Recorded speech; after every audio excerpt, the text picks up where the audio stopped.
Hi friends. അപ്പോൾ ഈ video പറഞ്ഞാൽ വളരെ ചെറിയൊരു വീഡിയോ ആണ്. എന്താ പറഞ്ഞാൽ റോളർ ബാരിയർ സിസ്റ്റം പറഞ്ഞ സിസ്റ്റം നിങ്ങളുടെ മുന്നിൽ കാട്ടാനാണ്. എനിക്ക് തോന്നുന്നു അധികം പേരും ഇത് കണ്ടിട്ടുണ്ടാവും.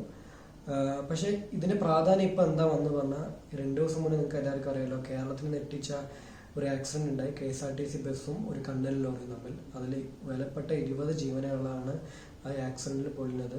കുറേ പേര് കാഷ്വാലിറ്റീസും ഉണ്ടായിരുന്നു. അപ്പോൾ ഇതിന് മെയിനായിട്ട് എല്ലാവരും പറഞ്ഞിട്ട് നമ്മുടെ കണ്ടെയ്നർ ലോറിയുടെ ഡ്രൈവർ ഉറക്കത്തിൽ പെട്ടിട്ട് ഓപ്പോസിറ്റ് ട്രാക്കിൽ നിന്ന് വണ്ടി വേറെ ട്രാക്കിൽ വന്നപ്പോഴാണ് ഈ ആക്സിഡൻറ്റ് ഉണ്ടായത്. ശരിക്കും പറഞ്ഞാൽ നിങ്ങൾ ആ വീഡിയോസ് എല്ലാവരും ആ വീഡിയോയിൽ ശ്രദ്ധിച്ചിട്ടുണ്ടെങ്കിൽ കാണാം, ഇത് ജസ്റ്റ് ഒരു ഡിവൈഡർ ആയിരുന്നു. ജസ്റ്റ് ഒരു പ്ലാറ്റ്ഫോം പോലുള്ള ഡിവൈഡറാണ്. നിങ്ങൾക്ക് കാണാം പിക്ചേഴ്സിലെല്ലാം. അതിലൊരു നടുവിൽ കൂടെ ഒരു അയൺ റോഡ് വെച്ചുള്ള ഒരു ഡിവൈഡറും ഒന്നുമില്ല. അങ്ങനെ വല്ല ഡിവൈഡർ ഉണ്ടെങ്കിൽ ലോറി അവിടെ നിന്ന് അപ്പുറത്തെ ട്രാക്കിൽ നിന്ന് ഇപ്പുറത്തെ ട്രാക്കിൽ വന്നിട്ടുണ്ടാവില്ല.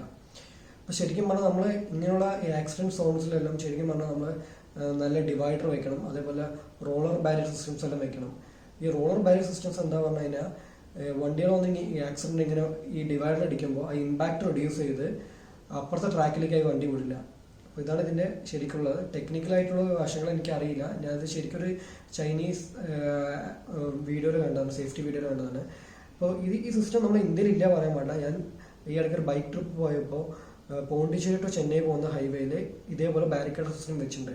അപ്പോൾ അതിൻ്റെ വീഡിയോ നിങ്ങൾക്ക് കാണിച്ചു തരാം. നമ്മുടെ ഇന്ത്യയിൽ ഇതേ സിസ്റ്റം ഉണ്ട്. പക്ഷേ ഞാൻ ഇതുവരെ ചെന്നൈ പാലക്കാട് ടു ചെന്നൈ അതുപോലെ ബാംഗ്ലൂർ പോയിട്ടുണ്ട്. പക്ഷേ അവിടുത്തെ ഹൈവേയിൽ ഞാൻ കണ്ടിട്ടില്ല. നിങ്ങളാരും കണ്ടിട്ടുണ്ട് പറഞ്ഞു കഴിഞ്ഞാൽ അതൊന്നും പറയണം. അപ്പോൾ നമ്മുടെ മെയിനായിട്ട് റോഡ് സേഫ്റ്റിയാണ് നമുക്ക് വേണ്ടത്. അപ്പോൾ ബന്ധപ്പെട്ട അധികാരികൾ മെയിനായിട്ടുള്ള ഈ ആക്സിഡൻറ്റ് പ്രൊവോക്ക് ഏരിയകളിലെല്ലാം ഇതേപോലുള്ള ഒരു ബാരിയർ സിസ്റ്റം വെച്ചിട്ടുണ്ടെങ്കിൽ ഇങ്ങനെയുള്ള ആക്സിഡൻറ്റ് നമുക്ക് ഒരുവിധം ഒഴിവാക്കാൻ പറ്റും. അപ്പോൾ ഈ വീഡിയോ എല്ലാവരും ഷെയർ ചെയ്യുക. ബന്ധപ്പെട്ട അധികാരികൾ എത്തുന്നവരെ ഷെയർ ചെയ്യുക. നമുക്ക് ആക്സിഡൻറ്റുകൾ റെഡ്യൂസ് ചെയ്യുക. അതേപോലെ നിങ്ങൾ വണ്ടി ഓട്ടുമ്പോൾ നിങ്ങൾക്ക് ക്ഷീണം തോന്നിയാൽ അപ്പം തന്നെ ബ്രേക്ക് എടുത്ത് റെസ്റ്റ് ചെയ്തിട്ട് പോയാൽ മതി. അല്ല പറഞ്ഞാൽ ഇതേപോലെ ഓരോ ആക്സിഡൻറ്റ് ഉണ്ടാവും. അപ്പോൾ നമുക്ക് ആക്സിഡൻറ്റുകൾ റെഡ്യൂസ് ചെയ്യാൻ നോക്കാം. റോഡ് സേഫ്റ്റി നമ്മുടെ മെയിൻ മോട്ടീവ്. അപ്പോൾ നമുക്കിനി ബാരിയർ സിസ്റ്റം ഇൻസ്റ്റാൾ ചെയ്ത പോണ്ടിച്ചേരി ചെന്നൈ ഹൈവേത്തെ വീഡിയോ നമുക്കൊന്ന് കാണാം. ഓക്കെ. ചെന്നൈ പോകുന്ന വഴി ECR റോഡിലൊരു സംഭവം കണ്ടപ്പോൾ നിർത്തിയതാണ് വണ്ടി ഒന്ന് സൈഡാക്കിയിട്ട്. നമ്മുടെ കേരള ഹൈവേയിൽ ഞാൻ അത് കണ്ടിട്ടില്ല ഇങ്ങനെ. ഇതിപ്പോൾ നിങ്ങൾക്ക് കാണാൻ നല്ലൊരു ടേണിംഗ് ആണത്, നല്ല ടേണിംഗ്. ഇവിടെ ഇവർ വെച്ചിങ്ങണ്ട ഈ റോഡ് സേഫ്റ്റി ഇത് റോളിങ് സാധനമാണിത്.